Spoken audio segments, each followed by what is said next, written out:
Chapter 1, Section 1.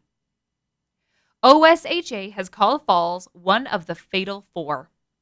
In 2012, falls killed 279 out of 806 fatalities in the American construction industry. In Canada, falls are the leading cause of accidental death in the workplace. Outside of occupational settings, the Canadian Centre for Injury Control and Research has claimed that falls are the leading cause of injury admissions to the hospital.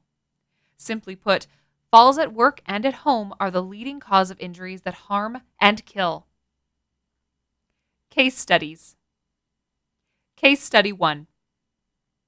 A worker was ascending a fixed ladder in a concrete water treatment tank. As the worker climbed, he held 2 wrenches in his hand. The wrenches made it difficult for him to grip the ladder. At approximately 4 meters or 12 feet off the ground, the worker lost his grip and fell. He later died in hospital from a head injury. What could this worker have changed to prevent his fall? Answer: light tools can be secured to an appropriate harness, and heavier equipment and tools should be brought up with a rope. Case study 2. An electrician was laying cables into a cable tray. While working, he had to climb a ladder to access his work area. He then had to reach out over a handrail that was preventing a fall from the second to the first floor. During work, the electrician lost his balance and fell onto the handrail. He then toppled over it and fell to the ground 4.3 meters or 14 feet to the ground. What could this worker have changed to prevent the fall? Answer: the worker should have been tied off using fall arrest equipment to stop his fall to the lower level. Alternatively, a job like this could have scaffolding constructed to allow the workers to work more safely. Case study 3. A group of iron workers was assembling a prefabricated metal building. They had completed the skeletal structure and were covering the roof with insulation and metal cladding. They had attached fall protection equipment to be used. The foreman was on the roof talking to the workers, not using the fall protection system in place. As he finished talking, he began to walk away backwards. Forgetting that he was standing near the edge, the foreman simply walked off the edge and fell to the ground 20 meters or 65 feet below. What could this worker have changed to prevent his fall? Answer: the foreman should have been tied off with fall protection equipment available. Section 2. Fall forces and speeds.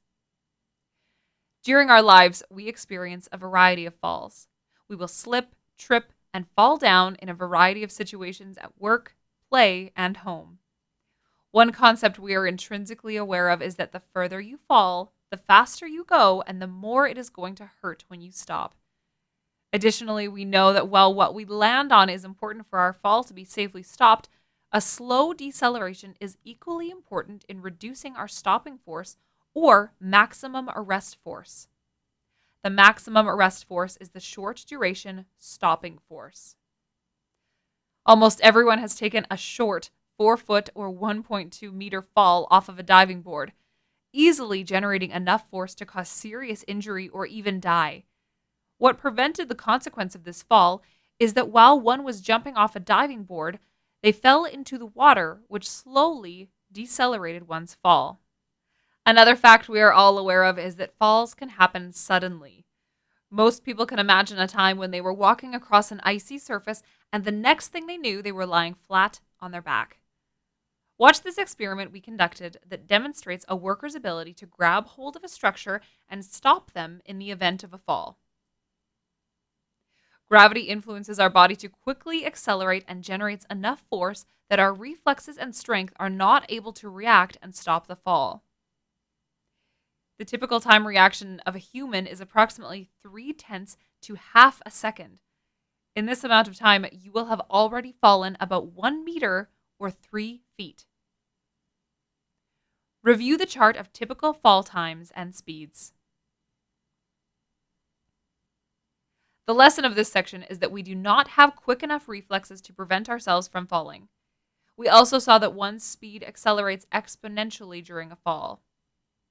Case study. Flight Sergeant Nicholas Stephen Alcamad, 1923 to 1987, was a tail gunner for a Royal Air Force Avro Lancaster bombing during World War II, who survived a fall of 18,000 feet or 5,500 meters without a parachute after his plane was shot down over Germany.